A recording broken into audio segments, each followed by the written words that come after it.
أعوذ بالله من الشيطان الرجيم. بسم الله الرحمن الرحيم.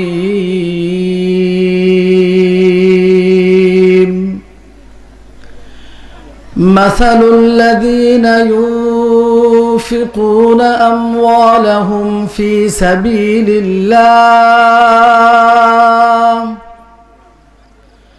كمثل حبة أنبتت 7 سنابل في كل سنبلة 100 حبة والله يضاعف لمن يشاء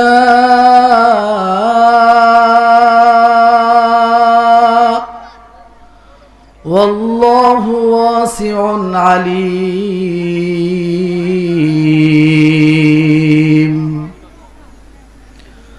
وقال رسول الله صلى الله عليه وسلم الدنيا سجن المؤمن وجنة الكافر أو كما بين النبي عليه الصلاة والسلام. وقال تعالى في شان حبيبه مخبرا وآمرا إن الله وملائكته يصلون على النبي يا أيها الذين آمنوا صلوا عليه وسلموا تسليما.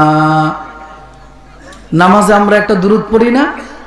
দুরূদ ইব্রাহিম পড়ি, আল্লাহুম্মা সাল্লি আলা মুহাম্মাদিন ওয়া আলা আলি মুহাম্মাদ কামা সাল্লাইতা আলা ইব্রাহিম ওয়া আলা আলি ইব্রাহিম ইন্নাকা হামিদুম মাজিদ.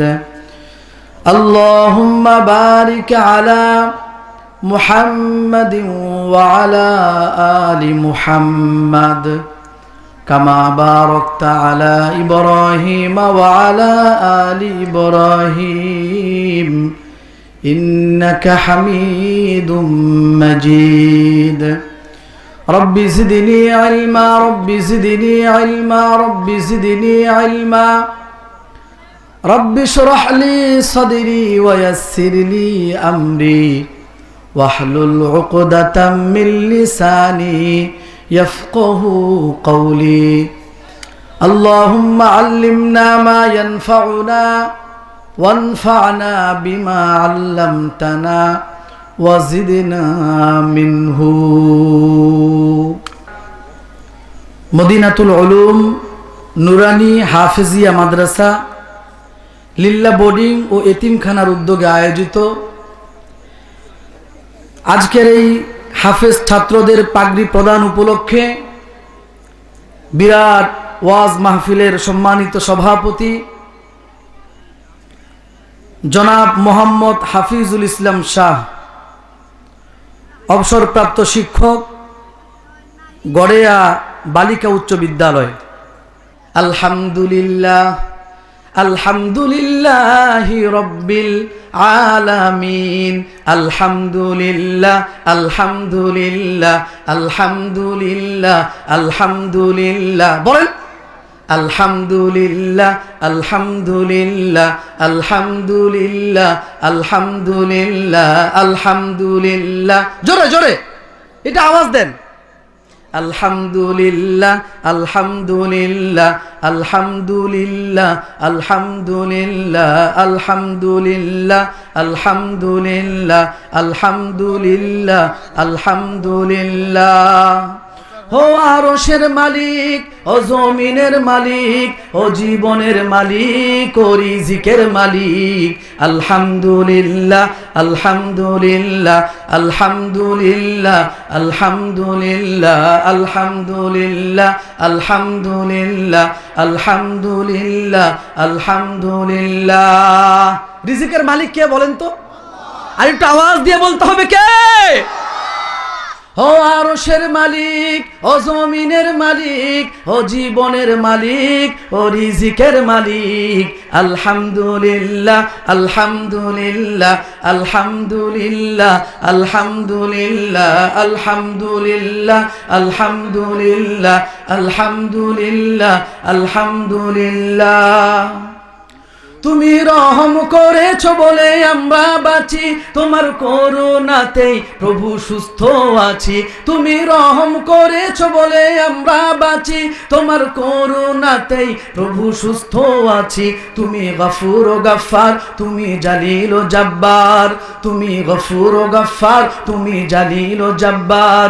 তুমি রহিম রহমান ও গো আল্লাহ। আলহামদুলিল্লাহ, আলহামদুলিল্লাহ। একটু জোরে বলেন আলহামদুলিল্লাহ, আলহামদুলিল্লাহ, আলহামদুলিল্লাহ, আলহামদুলিল্লাহ, আলহামদুলিল্লাহ, আলহামদুলিল্লাহ, আলহামদুলিল্লাহ, আলহামদুলিল্লাহ। ও আরশের মালিক, ও জমিনের মালিক, ও জীবনের মালিক, ও রিজিকের মালিক। আলহামদুলিল্লাহ, আলহামদুলিল্লাহ, আলহামদুলিল্লাহ, আলহামদুলিল্লাহ, আলহামদুলিল্লাহ, আলহামদুলিল্লাহ, আলহামদুলিল্লাহ, আলহামদুলিল্লাহ। আমরা সবাই মুসলমান হয়ে কবরে যেতে চাই, তোমার রহম বিনে রোজ হাসরে নাজাতের উপায় নাই। ঠিক কিনা বলেন? আল্লাহর রহম ছাড়া জান্নাতে যাওয়ার কোনো সুযোগ আছে? জাহান্নামের আগুন থেকে বাঁচার কোনো সুযোগ আছে? জাহান্নাম থেকে মুক্তি দেওয়ার মালিক কে? আল্লাহর রহমত বিনে কোনো বান্দা জান্নাতে যেতে পারবে?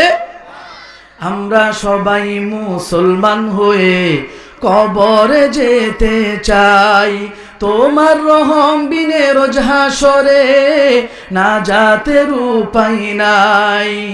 আমরা সবাই মুসলমান হয়ে কবরে যেতে চাই, তোমার রহম বিনে রোজ হাসরে নাজাতের উপায় নাই। তোমার দিনের পথে আমায় কবুল করো, তোমার রহম চাদরে প্রভু আমায় ধরো। তোমার দিনের পথে আমায় কবুল করো, তোমার রহম চাদরে প্রভু আমায় ধরো। তুমি কারিম ও কাদির, তুমি জামি ও জাহির। তুমি কারিম ও কাদির, তুমি জামি ও জাহির। তুমি আলিউল আজিম ও গো আল্লাহ। আলহামদুলিল্লাহ, আলহামদুলিল্লাহ, আলহামদুলিল্লাহ, আলহামদুলিল্লাহ, আলহামদুলিল্লাহ, আলহামদুলিল্লাহ, আলহামদুলিল্লাহ, আলহামদুলিল্লাহ। ও আরশের মালিক, ও জমিনের মালিক, ও জীবনের মালিক, ও রিজিকের মালিক। আলহামদুলিল্লাহ, আলহামদুলিল্লাহ, আলহামদুলিল্লাহ, আলহামদুলিল্লাহ, আলহামদুলিল্লাহ, আলহামদুলিল্লাহ, আলহামদুলিল্লাহ, আলহামদুলিল্লাহ। বলেন আলহামদুলিল্লাহ। ভাইরা আমার, বাবাজিরা আমার, আমি আপনাদের সামনে পবিত্র কোরআন কারীমের 3 নম্বর পারার 3 নম্বর পৃষ্ঠা সূরাতুল বাকারার 261 নম্বর আয়াত তিলাওয়াত করেছি। 261 নম্বর আয়াত তিলাওয়াত করেছি এবং মুসলিম শরীফের বিখ্যাত একটি হাদিস হযরতে আবু হুরায়রা রাদিয়াল্লাহু তাআলা আনহু থেকে বর্ণিত। আল্লাহ রসুল সাল্লাল্লাহু আলাইহি ওয়াসাল্লামের ছোট্ট একখানা হাদিস তিলাওয়াত করেছি। আমি আমার নির্ধারিত সময়ের মধ্যে এই পঠিত আয়াত এবং হাদিসের আলোকে সংক্ষিপ্ত আকারে কিছু আলোচনা পেশ করার চেষ্টা করব। আল্লাহ তাআলা আমাকে, আপনাদেরকে, আমাদের সবাইকে আলোচনাগুলির উপরে আমল করবার তৌফিক দান করুন বলি আমিন। ভাইরা আমার, বাবাজিরা আমার, আমরা আসলে এই দুনিয়াতে এক সময় ছিলাম না, এখন আছি, আবার আমরা এই দুনিয়া থেকে চলে যাব। ঠিক কিনা বলেন? দুনিয়াটা হলো ক্ষণস্থায়ী, দুনিয়াটা চিরস্থায়ী না। আমাদের আসল বাড়ি হলো জান্নাত। আমরা আসছি অল্প সময়ের জন্য, আসার সিরিয়াল আছে কিন্তু যাওয়ার কোনো সিরিয়াল, যার কারণে আমাদের মধ্যে এমন অনেক মানুষ আছে, দাদা নাতির জানাজা পইরা, নাতির লাশ কান্দে নিয়া এরপরে গোরস্থানে গিয়া দাফন করছে, আছে না নাই? দাদা জীবিত, কিন্তু নাতির লাশ তার কাঁধের মধ্যে, বাবার কাঁধে ছেলের লাশ, আছে না নাই? তাহলে আজকে আমরা এখানে যারা বসে ওয়াজ নসিহত শুনতেছি, আগামীকালকে এই সময়টায় আমরা জীবিত থাকব এমন কোনো গ্যারান্টি কেউ দিতে পারবেন? তাহলে আমাদের আসল বাড়ির কোথায়? জান্নাত। আমাদের আসল বাড়িটা কোথায়? জান্নাতের স্বপ্ন দেখতে হবে। আল্লাহ রাসূল সাল্লাল্লাহু আলাইহি ওয়াসাল্লাম বলেছেন, আদ-দুনিয়া সিজনুল মুমিন ওয়া জান্নাতুল কাফির। দুনিয়াটা হলো মুমিনের জন্য কয়েদখানা আর কাফেরদের জন্য জান্নাত। কে বলেছেন? রাসূলুল্লাহ সাল্লাল্লাহু আলাইহি ওয়াসাল্লাম। কে বলেছেন? আমাদের নবী সাল্লাল্লাহু আলাইহি ওয়াসাল্লাম বলেছেন। আমাদের নবীজির কথার মধ্যে কোনো মিথ্যা নাই। দুনিয়ার মধ্যে সবচাইতে সত্যবাদী যিনি, তিনি হচ্ছেন আমাদের নবী। কথা বলেন ঠিক কিনা? আমাদের নবীর চরিত্রের মধ্যে কোনো দাগ নাই। কেউ যদি আমার নবীর চরিত্র নিয়ে কথা বলে, বুঝতে হবে তার জন্মের মধ্যে ত্রুটি আছে, জন্মে সমস্যা আছে, ঠিক কিনা বলেন? আমাদের নবীজি সাল্লাল্লাহু আলাইহি ওয়াসাল্লামের ব্যাপারে কিছুদিন পূর্বে ইন্ডিয়ার দিল্লিতে এক কুলাঙ্গারের বাচ্চা কুলাঙ্গার আমার রাসূল সাল্লাল্লাহু আলাইহি ওয়াসাল্লামের জীবনী নিয়ে, তার চরিত্র নিয়ে কথা উত্থাপন করেছে, কটূক্তি করেছে। আমরা এই মাহফিল থেকে বলতে চাই, আমরা দ্ব্যর্থহীন কণ্ঠে বলতে চাই, আমার রাসূল সাল্লাল্লাহু আলাইহি ওয়াসাল্লামের চরিত্র নিয়ে যদি কোনো ব্যক্তি কথা বলে, বুঝতে হবে তার জন্মের মধ্যে সমস্যা আছে। এই লোকটার জন্ম ঠিক করে হতে পারে নাই, এই লোকটা হারামজাদা, এই লোকটা হালালজাদা কোনোদিন হতে পারে না, পারে না, পারে না, ঠিক কিনা বলেন? এজন্য ভাইরা আমার, সেই রাসূল সাল্লাল্লাহু আলাইহি ওয়াসাল্লাম যেটা বলেন সেটা হলো সত্য কথা। ওয়া হুয়া সাদিকুল মাসদুক। তিনি হচ্ছেন সত্যবাদী। তিনি যে সত্যবাদী, আরবের সব মানুষেরা সেটা স্বীকার করত, যার কারণে তাকে তার বিশ্বস্ততার জন্য সবাই আল আমিন উপাধি দিয়েছে। কি উপাধি দিয়েছে? আল আমিন। ভাইরা আমার, আল্লাহ রাসূল সাল্লাল্লাহু আলাইহি ওয়াসাল্লাম হাদিসে পাকে বলেন, আদ-দুনিয়া সিজনুল মুমিন ওয়া জান্নাতুল কাফির। দুনিয়াটা হলো মুমিনের জন্য কয়েদখানা আর কাফেরের জন্য জান্নাত। মুহাদ্দিসিনে কেরাম এই হাদিসের দুইটা ব্যাখ্যা করেছেন। মুমিনের জন্য এই দুনিয়াটা কয়েদখানা কেমনে হয়, কাফেরদের জন্য জান্নাত কিভাবে হয়?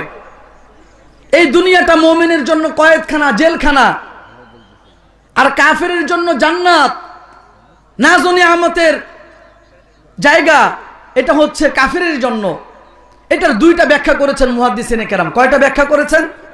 এক নাম্বার ব্যাখ্যা হলো, আল্লাহ তাআলা মুমিন মুসলমানদেরকে জান্নাতে যেই নাজ ও নিয়ামত দান করবেন, সেই নাজ ও নিয়ামতের তুলনায় দুনিয়ার মধ্যে একজন মুমিন কয়েদখানার মতো আছে। সে দুনিয়ার মধ্যে যত প্রভাবশালী হোক না কেন, আখিরাতে জান্নাতের নাজ ও নিয়ামতের তুলনায় দুনিয়ার নাজ ও নিয়ামত কিছুই না। সুবহানাল্লাহ বলেন।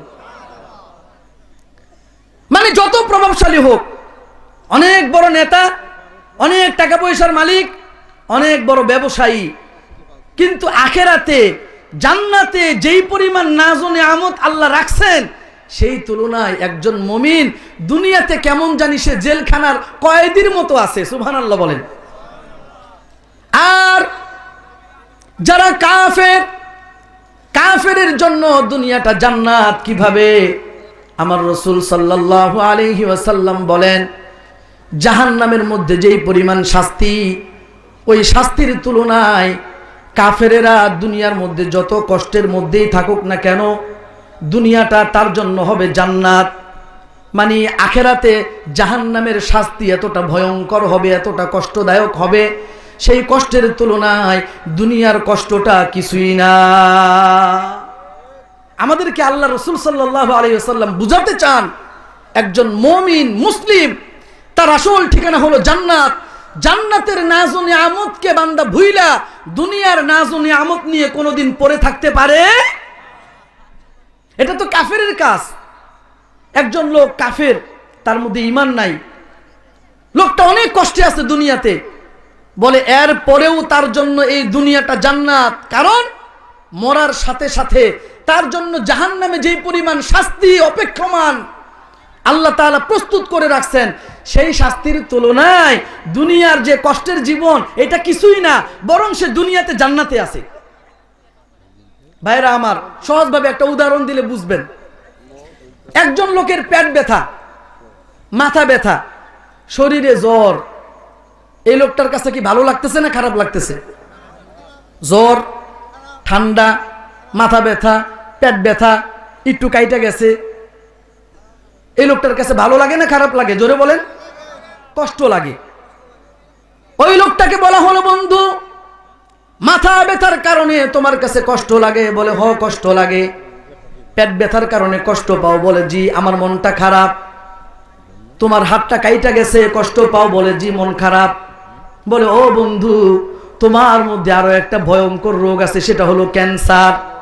এবার আমি আপনাদেরকে বলতে চাই, আপনাদের কাছ থেকে জানতে চাই, এই লোকটা ক্যান্সারের জন্য পেরেশান হবে নাকি জ্বর আর ঠান্ডার জন্য পেরেশান হবে? লোকটা যখন জানতে পারবে তার মধ্যে ক্যান্সার আছে, মুহূর্তে এই লোকটা জ্বর, ঠান্ডা, মাথা ব্যথা, পেট ব্যথার কথা ভুলে যাবে, ঠিক কিনা বলেন? যখন সে জানতে পারছে আরে আমার তো ক্যান্সার, রাখ তোর জ্বর, রাখ তোর মাথা ব্যথা, রাখ তোর পেট ব্যথা, আমার ক্যান্সার হলো সবচেয়ে ব্যথা, ঠিক কিনা বলেন? একজন কাফেরের জন্য জাহান্নামে যে পরিমাণ শাস্তি, ওই শাস্তির তুলনায় দুনিয়ার যে কষ্টের জীবন এটা হলো মাথা ব্যথা, পেট ব্যথা আর ওই জ্বর ঠান্ডার মতো। আসল ক্যান্সার হলো জাহান্নামে। এটা হলো এক নাম্বার ব্যাখ্যা। হাদিসের ব্যাখ্যাটা কি বুঝে আসছে? আল্লাহ রাসূল সাল্লাল্লাহু আলাইহি ওয়াসাল্লাম বলেছেন, আদ-দুনিয়া সিজনুল মুমিন ওয়া জান্নাতুল কাফির। দুনিয়াটা হলো মুমিনের জন্য কয়েদখানা, কাফেরদের জন্য কি? জান্নাত। এটা হলো এক নাম্বার ব্যাখ্যা। দুই নাম্বার ব্যাখ্যা হলো, এই দুনিয়াতে যারা মুমিন এদের উপরে একের পর এক বালা মুসিবত, একটার পরে একটা, একটার পরে একটা। ফ্যামিলির মধ্যে মেম্বার হলো 5 জন, সদস্য 5 জন। বউ রোগ থেকে ভালো হইলে দেখা যায় স্বামী অসুস্থ, স্বামী যদি ভালো হয় দেখা যায় মেয়েটা অসুস্থ হয়ে গেছে, মেয়েটা যদি সুস্থ হয় ছেলেটা অসুস্থ হয়ে গেছে। যারা 5 ওয়াক্ত নামাজি, যারা আল্লাহকে ডাকে, এদের সমস্যার কোনো শেষ নাই, একের পর এক সমস্যা লেগেই আছে, লেগেই আছে, লেগেই আছে। কথা বলেন ঠিক কিনা? আল্লাহ রাসূল সাল্লাল্লাহু আলাইহি ওয়াসাল্লাম বলেন, এই দুনিয়াটা হলো মুমিনের জন্য কয়েদখানার মতো। এই দুনিয়াতে মুমিনেরা কোনোদিন শান্তিতে বসবাস করতে পারবে, কারণ পিডায়া পাড়ায়া আল্লাহ তাআলা পরিষ্কার করতে চান, ক্লিন করতে চান।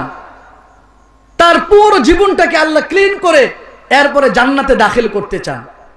এই জন্য আল্লাহ তাআলা মুসিবত দেন। সাল্লাল্লাহু আলাইহি ওয়াসাল্লাম, মা মিন মুসলিমিন ইউসিবুহু আদা শাওকাতিন ফামা ফাওকাহা ইল্লা হাত্তাল্লাহু আনহু খাতায়াহু। আল্লাহর হাবিব সাল্লাল্লাহু আলাইহি ওয়াসাল্লাম বলেন, কোন একজন মুসলমানের পায়ের মধ্যে যদি একটা কাঁটার আঁচড় লাগে, রাস্তা দিয়ে হাঁটার সময় একটা হোঁচট খাইছেন, একটা কাঁটা আপনার পায়ের মধ্যে ঢুকে গেছে, একটা কাঁটার আঁচড়ও যদি লাগে, আমার আল্লাহ সেটার বিনিময়ে বান্দার গুনাহ খাতাগুলো মাফ করে দেন। আমরা মুসলমান হয়ে গর্বিত, ঠিক কিনা বলেন? আমরা মুসলমান হয়ে গর্বিত কারা কারা? হাত তোলেন তো। আপনি মুসলমান হতে পেরেছেন এই জন্য খুশি, রাজি আছেন ইনশাআল্লাহ? বলেন আলহামদুলিল্লাহ, আমি একজন গর্বিত মুসলমান। হাত নামান। আল্লাহ তাআলা বলতে বলেছেন, ওয়ামান আহসানু কাওলাম মিম্মান দাআ ইলাল্লাহি ওয়া আমিলা সলিহা ওয়া ক্বালা ইন্নানি মিনাল মুসলিমিন। আমার আল্লাহ বলেন, ওই ব্যক্তির কথার চাইতে কার কথা দামি হতে পারে? মান আহসানু কাওলাম মিম্মান দাআ ইলাল্লাহি, যেই লোকটা মানুষদেরকে আল্লাহর দিকে আহ্বান করে, ওয়া আমিলা সলিহা, নিজেও নেক আমল করে, ওয়া ক্বালা ইন্নানি মিনাল মুসলিমিন।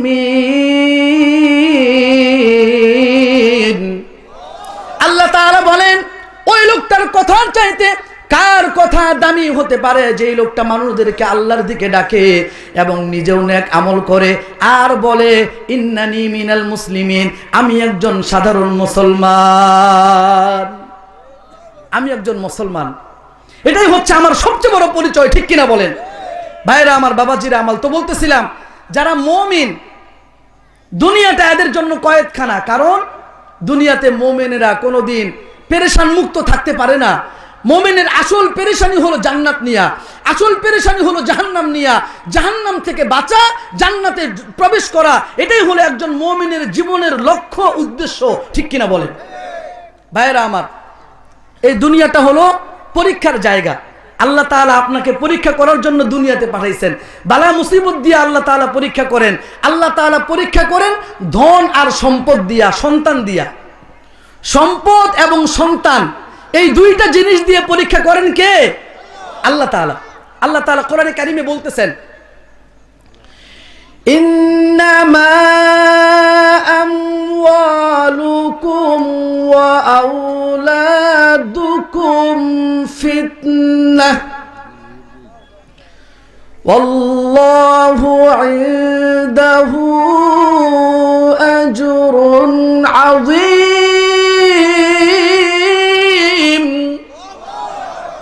আল্লাহ তাআলা বলতেছেন, ইন্নামা আমওয়ালুকুম ওয়া আওলাদুকুম ফিতনা, তোমাদের যেই সম্পদ আছে, ইন্নামা আমওয়ালুকুম ওয়া আওলাদুকুম, তোমাদের যেই সন্তান, সম্পদ এবং সন্তান ফিতনা, তোমাদের জন্য পরীক্ষার জায়গা, পরীক্ষার বস্তু। আল্লাহ তাআলা আমাদেরকে সন্তান এবং সম্পদ দিয়ে পরীক্ষা করতে চান। বান্দা, তুমি যে সম্পদ পেয়েছো, আমি আল্লাহ তোমাকে যে সন্তান দিয়েছি, এই সম্পদ আর সন্তান পায়া তুমি কি তোমার চিরস্থায়ী জান্নাতের বাড়িটার কথা ভুলে গেছো? আমাদের আসল বাড়ি হলো জান্নাত, আসল ঠিকানা হলো জান্নাত। আল্লাহ তাআলা জানতে চান, বান্দা, দুনিয়ার নাজ ও নিয়ামত পাবার পরে, দুনিয়ার নাজ ও নিয়ামত পায়া, সন্তান সম্পদ পায়া তুমি কি আখিরাতের কথা ভুলে গেছো? ও বান্দা, ওই আখিরাতের বাড়িটা এই দুনিয়ার মধ্যে থাকা অবস্থায় তোমাকে বানাতে হবে। আল্লাহ তাআলা আমাদেরকে এই বাজারের মধ্যে, আপনি যেমন বাজার করতেছেন, আপনার মতো অসংখ্য অগণিত মানুষ এই বাজারে বাজার করেছে, কিন্তু তারা এখন নাই, তারা সবাই চলে গেছে কবরে। ঠিক কিনা বলেন? তারা গেছে যেখানে আমরাও যাব, কথা বলেন ঠিক কিনা ভাইরা আমার? এই জন্য সাহাবায়ে কেরাম, রাসূলুল্লাহ সাল্লাল্লাহু আলাইহি ওয়াসাল্লাম, তাদের জীবনের টার্গেট ছিল আখিরাতের বাড়ি জান্নাত। জান্নাতে কি পরিমাণ নাজ ও নিয়ামত আছে! আল্লাহ রাসূল সাল্লাল্লাহু আলাইহি ওয়াসাল্লাম হাদিসে কুদসিতে বলেন, আল্লাহ পাক রব্বুল আলামিন বলেছেন, আ'দাততু লিইবাদিয়াস সালিহিন, আ'দাততু লিইবাদিয়াস সালিহিন মা লা আইনুন রাআত ওয়ালা উযুনুন সামিআত ওয়ালা খাতারা আলা কলবি বাশার। আমি আল্লাহ তাআলা আমার নেককার বান্দাদের জন্য জান্নাতে এই পরিমাণ নাজ ও নিয়ামত প্রস্তুত করে রেখেছি, মা লা আইনুন রাআত, তার চোখ কোনোদিন দেখে নাই, ওয়ালা উযুনুন সামিআত, তার কান কোনোদিন শুনে নাই, ওয়ালা খাতারা আলা কলবি বাশার, বান্দার কলব, বান্দার কল্পনাও কোনোদিন আসে নাই। সুবহানাল্লাহ বলেন। ওই নাজ ও নিয়ামত কার জন্য? আমাদের জন্য। বলেন কার জন্য? আমাদের জন্য। ওই নাজ ও নিয়ামত পাওয়ার জন্য আল্লাহ তাআলা দুনিয়াতে আমাদেরকে পাঠাইছেন। এই দুনিয়াটা হলো পরীক্ষার জায়গা। আল্লাহ তাআলা আমাদেরকে পরীক্ষা করবার জন্য পাঠাইছেন। সূরাতুল মুলক 2 নম্বর আয়াতে আল্লাহ তাআলা বলেন, الذي خلق الموت والحياة ليبلوكم أيكم أحسن عملا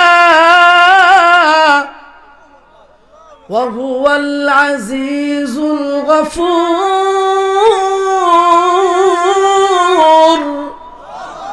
আল্লাহ তাআলা বলতেছেন, আল্লাযী খালাকাল মাউতা, মহান রব, তোমরা চেনো কে?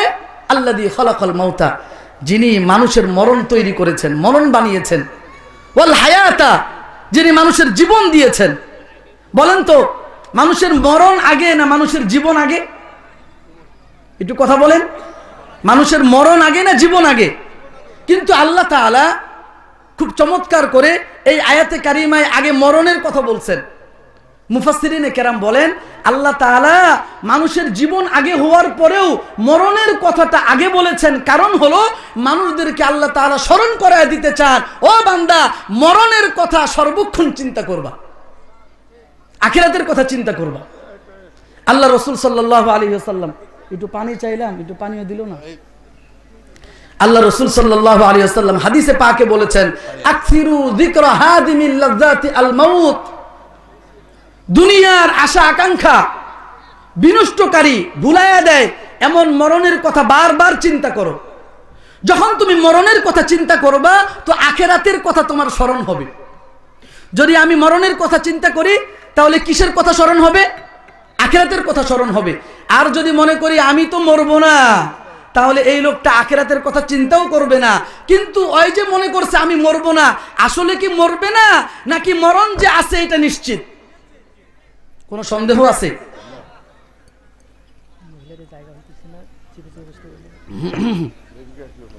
আমাদের মা বোনদের প্যান্ডেলে জায়গা হচ্ছে না। আপনারা জানেন যে আমাদের মা বোনেরা ওয়াজ নসিহত শুনতে অনেক আলহামদুলিল্লাহ অগ্রগামী। এটা আমাদের জন্য ভালো দিক, বলেন আলহামদুলিল্লাহ। আমাদের মা বোনদের বড় কষ্ট হচ্ছে। আমি অনুরোধ করব আপনারা একটু সামনে এসে সুন্দর করে চাপাচাপি করে একটু বসেন কষ্ট করে। আমরা ইনশাআল্লাহ দীর্ঘায়িত করব না। তো ভাইয়েরা আমার, বাবাজিরা আমার, তো বলতেছিলাম যে আল্লাহ রসুল সাল্লাল্লাহু আলাইহি ওয়াসাল্লামের হাদিসের 2 নাম্বার ব্যাখ্যা হলো এই দুনিয়াটা হচ্ছে মুমিনের জন্য জেলখানা। মানে একের পর এক বালা মুসিবত মুমিনের উপরে আসতেই থাকবে। ভাইরা আমার, আল্লাহ তাআলা আমাদেরকে পরীক্ষা করার জন্য এই দুনিয়াতে পাঠাইছেন। আমরা যদি পরীক্ষায় পাশ করি তাহলে ওই জান্নাতের বাড়িটা আল্লাহ তাআলা আমাদের জন্য রাখছেন। আর ওই জান্নাতের ফিকির করতে হবে দুনিয়াতে থাকা অবস্থায় আমরা কি টাকার পিছনে দৌড়াই, সন্তানের পিছনে দৌড়াই, নাকি আমরা জান্নাতের বাড়ির পিছনে দৌড়াই? এটা দেখতে চান কে? আল্লাহ। আল্লাহ রাসূল সাল্লাল্লাহু আলাইহি ওয়াসাল্লাম, খেয়াল করে শুনেন, গভীর মনোযোগ দিয়ে শুনেন। সবাই সবার কাজ করবে, আপনারা আমার দিকে তাকায় থাকবেন। আপনারা যদি এদিক সেদিক তাকান তাহলে আমি আমার লক্ষ্যবস্তু হারায় ফেলবো। এই জন্য মেহেরবানি করে আমি আপনাদের কাছে মেহমান হয়ে আসছি, আপনারা মেজবান। আমি বলেছিলাম আপনাদের কাছ থেকে আমি চাই হ্যাঁ আর না করবেন, এদিক সেদিক তাকাইবেন না। রাজি আছেন তো ইনশাআল্লাহ? ভাইরা আমার, বাবাজিরা আমার, আল্লাহ রাসূল সাল্লাল্লাহু আলাইহি ওয়াসাল্লামের কাছে সাহাবায়ে কেরাম বসা। আপনারা যেমন বসে আছেন, সাহাবায়ে কেরাম রাসূলুল্লাহর পাশে বসা। হযরত সাহাল বিন সাআদ রাদিয়াল্লাহু তাআলা আনহু অনেক বড় একজন সাহাবী। তিনি বলেন আমরা রাসূলুল্লাহ সাল্লাল্লাহু আলাইহি ওয়াসাল্লামের সাথে বসা।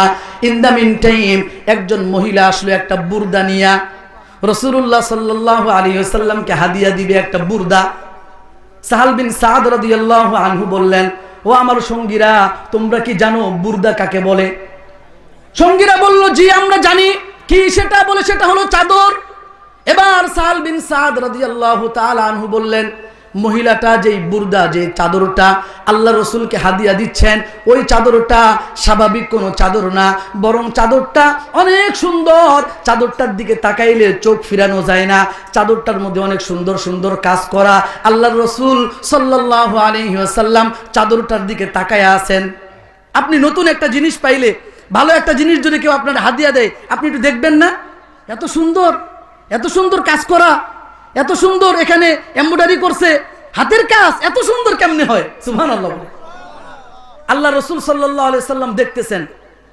দেখার পরে চাদরখানা আমার রাসূল সাল্লাল্লাহু আলাইহি ওয়াসাল্লাম নিজের গায়ের মধ্যে জড়ায়া দিলেন। এক সাহাবী প্রশ্ন করলো, ইয়া রাসূলুল্লাহ, চাদরখানা বুঝি আপনার কাছে অনেক পছন্দ হয়েছে? আল্লাহ রাসূল সাল্লাল্লাহু আলাইহি ওয়াসাল্লাম মুচকি হাসলেন। এবার ওই সাহাবী বলল, ইয়া রাসূলুল্লাহ, আপনি যদি বলেন আমি আপনার কাছে একটা আবদার করতে পারি। আল্লাহর হাবিব সাল্লাল্লাহু আলাইহি ওয়াসাল্লাম বললেন, কিসের আবদার করবা? সেই সাহাবী বলল, ইয়া রাসূলুল্লাহ, আমি আপনার কাছ থেকে আপনার চাদরখানা চাই। সুবহানাল্লাহ। আল্লাহ রাসূল সাল্লাল্লাহু আলাইহি সাল্লাম বললেন, হ্যাঁ আমি আমার চাদরখানা তোমাকে দিব। সুবহানাল্লাহ বলেন।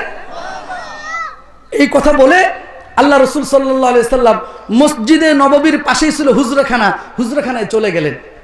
এইদিকে অন্যান্য সাহাবায়ে কেরাম ওই সাহাবীর একটু ধমকানো শুরু করলো, তুমি কি দেখো নাই আল্লাহ রাসূল সাল্লাল্লাহু আলাইহি সাল্লাম এই চাদরখানারে পছন্দ করছে? আল্লাহ রসুলের প্রয়োজন আছে বিধাই তো উনি এত সুন্দর করে দেখলেন, এরপরে কাপড়টাকে জড়ায় নিলেন। তুমি কেন চাইলা? চাওয়ার কারণেই তো রাসূলুল্লাহ দিয়েছেন। সেই লোকটা বলল, বন্ধুরা, আল্লাহ রসুল সাল্লাল্লাহু আলাইহি ওয়াসাল্লামের প্রয়োজন। আমার আল্লাহ কখনো দুনিয়াতে অপূরণীয় রাখবেন না, সেটা আমি জানি। আর আমি চাদরখানা চাইছি যাতে করে আমি মরবার পরে এই চাদরখানা জড়াইয়া আমাকে কাফন বানায়া কবরে দাফন করা হয়। ভাইরা আমার, বাবাজিরা আমার, উদ্দেশ্য হলো ঘটনাখানা এটার জন্যই বললাম কারণ রাসূলুল্লাহ সাল্লাল্লাহু আলাইহি ওয়াসাল্লামের প্রয়োজন ছিল। এরপরেও আল্লাহ রাসূল সাল্লাল্লাহু আলাইহি ওয়াসাল্লাম চাদরখানা ওই সাহাবীরে দিয়ে দিয়েছেন। কারণ হলো রাসূলুল্লাহ জানেন দুনিয়াতে যদি আমি একটা চাদর আল্লাহর রাস্তায় দান করি তাহলে আমার আল্লাহ জান্নাতে এর থেকে বিশাল বড় পুরস্কার আমার জন্য রাখছে। ঠিক কিনা বলেন? ভাইরা আমার, বাবাজিরা আমার, খেয়াল করে শুনেন, আল্লাহ রাসূল সাল্লাল্লাহু আলাইহি ওয়াসাল্লাম ইন্তিকাল করলেন 11তম হিজরিতে। আল্লাহ রাসূল সাল্লাল্লাহু আলাইহি ওয়াসাল্লাম 12ই রবিউল আউয়াল ইন্তিকাল করেছেন। 2 বছরের পরে 2 বছর খেলাফতের দায়িত্ব পালন করলেন হযরত আবু বকর সিদ্দিক রাদিয়াল্লাহু তাআলা আনহু। 11তম হিজরি থেকে নিয়ে 13তম হিজরি পর্যন্ত 2 বছর খেলাফতের দায়িত্ব পালন করলেন হযরত আবু বকর। 13তম হিজরি থেকে নিয়ে 23তম হিজরি পর্যন্ত 10 বছর খেলাফতের দায়িত্ব পালন করলেন হযরত ওমর বিন খাত্তাব রাদিয়াল্লাহু তাআলা আনহু। এরপরে খলিফা হলেন হযরত উসমান বিন আফফান। এরপরে খলিফা হলেন হযরত আলী ইবনে আবি তালিব রাদিয়াল্লাহু তাআলা আনহু। হযরত আবু বকর সিদ্দিক রাদিয়াল্লাহু তাআলা আনহুর খেলাফত কালে মদিনার মধ্যে বিশাল বড় ভয়ঙ্কর দুর্ভিক্ষ দেখা দিল। দুর্ভিক্ষ তো বুঝেন, যারা মুরব্বীরা আছেন তারা জানেন। আমাদের স্বাধীনতার পরে দুর্ভিক্ষ দেখা দিছিল কি দেয় নাই? এইভাবে দুর্ভিক্ষ হয় মাঝে মধ্যে। আল্লাহ তাআলা মদিনার মধ্যে দুর্ভিক্ষ দিয়ে দিলেন। খাদ্যদ্রব্যের দুর্লভ হয়ে পড়েছে। খাদ্যদ্রব্য কোথাও নাই, কোথায় খাবার নাই। মানুষেরা পেট ক্ষুধা নিবারণ করবে এমন কোনো জিনিস নাই। মানুষের দুঃখ দুর্দশা চরমে পৌঁছে গেছে। এই মুহূর্তে হযরত উসমান বিন আফফান রাদিয়াল্লাহু তাআলা আনহুর বিদেশ থেকে মদিনায় 1000 মণ গমের বিশাল বড় একটা চালান আসলো। আপনারা জানেন হযরত উসমান রাদিয়াল্লাহু তাআলা আনহুর উপাধি হলো আল গনি, উসমানে গনি, মানে হলো ধনী উসমান। ঠিক কিনা বলেন? উসমান রাদিয়াল্লাহু আনহু হচ্ছেন ধনী, বিশাল বড় ব্যবসায়ী। এখানে আমাদের ব্যবসায়ী ভাইরা আছে না নাই? আপনারা যদি সৎভাবে ব্যবসা করতে পারেন, আল্লাহ রাসূল সাল্লাল্লাহু আলাইহি ওয়াসাল্লাম বলেছেন আত-তাজিরু সাদুকুল আমিন মা'আন নাবিয়্যিন ওয়াস সিদ্দিকিন ওয়াস শুহাদা ওয়াস সালিহিন। যারা সত্যবাদী ব্যবসায়ী হবে, যারা মানুষের সাথে সততা বজায় রাখবে, কিয়ামতের ময়দানে নবী, সিদ্দিক, শুহাদাদের সাথে আল্লাহ তাআলা তাদেরকে হাসর নাসর করাবেন। হযরত উসমান বিন আফফান রাদিয়াল্লাহু তাআলা আনহুর 1000 মণ গমের বিশাল বড় একটা চালান মদিনায় আসলো। মদিনার বড় বড় ব্যবসায়ীরা দৌড়ে গেল হযরত উসমান রাদিয়াল্লাহু আনহুর কাছে। উসমান, আমরা শুনেছি বিদেশ থেকে 1000 মণ গমের বিশাল বড় একটা চালান আপনার কাছে আসছে। ও গো উসমান, আমরা আপনার কাছে প্রস্তাব দিলাম, আপনাকে আমরা 50 ভাগ বেশি দাম দিয়া আপনার কাছ থেকে আমরা গমগুলো ক্রয় করতে চাই। কয় ভাগ? একটু জোরে বলেন। 1 ভাগ, 2 ভাগ, 50 ভাগ। কয় ভাগ? 50 ভাগ বেশি দিব আমরা আপনাকে। হযরত উসমান রাদিয়াল্লাহু আনহু বললেন, শোনো, তোমরা যদি আমাকে 1000 গুণ বেশি লাভ দিতে চাও, লাভ দিতে পারো, তাহলে আমি তোমাদের কাছে 1000 মণ গমের চালানটা দিয়ে দিব। তবে শর্ত হলো তোমরা আমাকে 1000 গুণ বেশি লাভ দিবা। মদিনার ব্যবসায়ীরা বলল, কিসের জন্য এত লাভে আপনি বিক্রি করবেন? মানুষেরা দুর্ভিক্ষে পড়ছে এই জন্য। উসমান রাদিয়াল্লাহু আনহু বললেন, না না, সেটার জন্য না, বরং আমি একজনের পক্ষ থেকে 700 গুণ বেশি লাভের প্রস্তাব পাইছি। কয়শো গুণ বেশি? 700 গুণ। ব্যবসায়ীরা বলল, আরে আপনি কি কোন? আপনার মালগুলো মদিনায় আসার সাথে সাথে আমরাই তো দৌড়ে গেলাম, সবার আগে আমরা আসলাম, 50 ভাগ বেশি দিতে চাইলাম, আর আপনি বলতেছেন 700 গুণ বেশি লাভ দিয়া আপনার কাছ থেকে ক্রয় করার মতো প্রস্তাব দিছে। এই প্রস্তাব আপনারা কে দিছে? কিন্তু আপনি তো রাসূলের সাহাবী, আপনি মিথ্যা কথা বলতে পারেন না, এটাও আমরা জানি। কিন্তু আপনাকে প্রস্তাবটা দিল কে? চালান আসার সাথে সাথে সর্বপ্রথম আপনার সাথে সাক্ষাৎ যারা করলো, আমরাই তো করলাম। এবার হযরত উসমান রাদিয়াল্লাহু তাআলা আনহু তাদেরকে 3 নাম্বার পারার 3 নাম্বার পৃষ্ঠা সূরাতুল বাকারার 261 নাম্বার আয়াত তিলাওয়াত করে দিলেন। আমার আল্লাহ ওই আয়াতের মধ্যে বলেছেন, কোন বান্দা যখন একটা জিনিস আল্লাহর রাস্তায় খরচ করে, 1 টাকা যখন খরচ করবে, আমার আল্লাহ বাড়াইতে বাড়াইতে সেটাকে 700 গুণ পর্যন্ত বেশি দিয়ে দিবেন। আয়াতটা শোনার পরে আপনারা একটু আওয়াজ দিয়ে আল্লাহু আকবার বলবেন তো ইনশাআল্লাহ? কোরআনে কারিমের আয়াত তিলাওয়াত করলেও সওয়াব, শুনলেও সওয়াব। কোরআন এমন এক কিতাব, এটার দিকে তাকায় থাকলেও সওয়াব। সুবহানাল্লাহ বলেন। আপনি তাকায় রয়েছেন, কাবা শরীফের দিকে তাকায় থাকলে যেমন সওয়াব, কোরআনে কারিম এমন এক কিতাব আল মুতাআব্বাদু বিতিলাওয়াতিহি, কোরআনে কারিম তিলাওয়াত করলে সওয়াব, কোরআনে কারিমের তিলাওয়াত শুনলে সওয়াব। কোরআনে কারিমকে ধরে রাখবেন, শুধু আপনি ধরে রাখবেন, এরপরেও যতক্ষণ পর্যন্ত ধরে রাখবেন ততক্ষণ পর্যন্ত আপনার আমল নামায় সওয়াব দান করবেন কে? আল্লাহ তাআলা বলছেন সূরাতুল বাকারা 3 নম্বর পারার 3 নম্বর পৃষ্ঠা, সূরাতুল বাকারার 261 নম্বর আয়াত হযরত উসমান বিন আফফান ওই সকল ব্যবসায়ীদের সামনে তিলাওয়াত করে শুনাইলেন। মাসালুল লাযীনা ইউনফিকুনা আমওয়ালাহুম ফি সাবিলিল্লাহ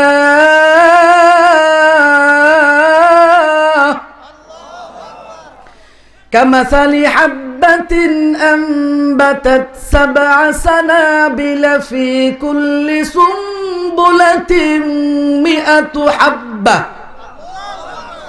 والله يضاعف لمن يشاء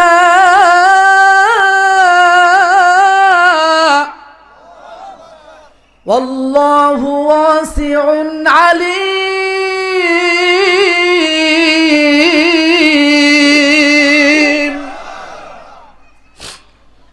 আল্লাহ রাসূল সাল্লাল্লাহু আলাইহি ওয়াসাল্লামের সাহাবীদেরকে হযরত উসমান বিন আফফান এই তিলাওয়াত করে শুনাইলেন। মাসালুল লাযীনা ইউনফিকুনা আমওয়ালাহুম ফি সাবিলিল্লাহি, আর যারা যেই সকল মানুষেরা আল্লাহর রাস্তায় দান করবে, খরচ করবে, এদের দৃষ্টান্ত হলো কেমন তোমরা জানো? বলে এখানকার বেশিরভাগ মানুষ হলো কৃষক, ঠিক কিনা বলেন? আপনাদের বেশিরভাগ মানুষ হলো কৃষক। আপনাদেরকে বুঝাইতে বিষয়টা আমার জন্য বড় সহজ। আল্লাহ তাআলা দৃষ্টান্ত দিচ্ছেন যারা আল্লাহর রাস্তায় খরচ করে, এদের দৃষ্টান্ত হলো কামাসালি হাব্বাতিন আনবাতাত সাবআ সানাবিলা ফি কুল্লি সুনবুলাতিন মিআতু হাব্বা। আল্লাহ রাসূল আল্লাহ তাআলা বলেন, একজন কৃষক যখন একটা শস্য দানা জমিনের মধ্যে রোপণ করে একটা ধান, আপনি ধান গাছ জমিনের মধ্যে লাগাইলেন, তাহলে চারা গাছ কয়টা হবে? একটা চারা হবে। কামাসালি হাব্বাতিন আনবাতাত সাবআ সানাবিলা, আল্লাহ তাআলা বলেন কোরআনে কারিমের এই আয়াতে, একটা শস্য দানা জমিনের মধ্যে বপন করার পরে সেখান থেকে একটা গাছ উঠলো, ওই গাছের মধ্যে 7টা ধানের শীষ হইল। কয়টা শীষ? ফি কুল্লি সুনবুলাতিন মিআতু হাব্বা, প্রত্যেকটা শীষের মধ্যে 100টা করে দানা। তাহলে 7টা শীষের মধ্যে 100টা করা হইলে 700টা হয়, ঠিক কিনা বলেন? আল্লাহ তাআলা বলতেছেন, আমার কোন বান্দা যদি আল্লাহর রাস্তায় দান করে, 1 টাকা দান করলে আমি আল্লাহ তাআলা বাড়াতে বাড়াতে 700 গুণ পর্যন্ত বেশি দান করব। ওয়াল্লাহু ইউদাইফু লিমান ইয়াশাউ, আমার আল্লাহ বলে বান্দা আমি আল্লাহ তাআলা তোমাদেরকে বুঝাবার জন্য 700-র কথা উল্লেখ করলাম, আলোচনা করলাম, কিন্তু আমি আল্লাহ যদি চাই এই পরিমাণ বাড়াবো বাড়াবো বাড়াবো, বান্দা তুমি কোনোদিন কল্পনাও করতে পারবা না। কিয়ামতের ময়দানে আল্লাহ তাআলা বান্দাকে বলবেন, এই বান্দা এটা হলো তোমার আমলনামা। ফেরেশতাদেরকে বলবেন, বান্দা আব্দুল্লাহ, আব্দুর রহমান, আব্দুর রহিম, এদেরকে তুমি তাদের আমলনামাগুলো দিয়া দাও। আব্দুল্লাহ বান্দা আমলনামা পাওয়ার পরে আল্লাহর কাছে বলবে, আল্লাহ গো, এই আমলনামা বুঝি আমার না, আপনার ফেরেশতারা ভুল কইরা আমার কাছে আমলনামা নিয়ে আসছে। কি বলেন, ফেরেশতারা কি ভুল করে? কথা বলেন, ভুল করে? লা ইয়াসুনাল্লাহা মা আমারহুম ওয়া ইয়াফআলুনা মা ইউমারুন। আমার আল্লাহ সূরাতুত তাহরীমের 6 নম্বর আয়াতে বলতেছেন, ও বান্দা, আমার ফেরেশতারা লা ইয়াসুনাল্লাহা মা আমারহুম ওয়া ইয়াফআলুনা মা ইউমারুন, আল্লাহর অবাধ্য কোনোদিন হয় না। আমার আল্লাহ যা বলেন আমার ফেরেশতারা তাই করেন। এবার বান্দা বলল, আল্লাহ যদি তাই হয় তাহলে আমার আমলনামার মধ্যে এই পরিমাণ সওয়াব, ওই পরিমাণ সওয়াবের আমল আমি কোনোদিন করি নাই। ওগো আল্লাহ তাআলা, আমার আমলনামার মধ্যে উহুদ পাহাড় পরিমাণ বিশাল বড় দান করার একটা সওয়াব আমি আমার আমলনামার মধ্যে দেখতেছি। এমন বিশাল বড় উহুদ পাহাড় পরিমাণ দান আমি কোনোদিন করি নাই, ওই দানটা কোত্থেকে আসলো? আমার আল্লাহ বলে, বান্দা, ও বান্দা, তুমি কি ভুলে গেছো ওই যে বাইতুল জান্নাত মদিনাতুল উলুম নুরানি হাফেজিয়া মাদ্রাসা লিল্লা বোর্ডিং, ওই এতিমখানার মাহফিলের মধ্যে ঢাকা থেকে হুজুর আসছিল।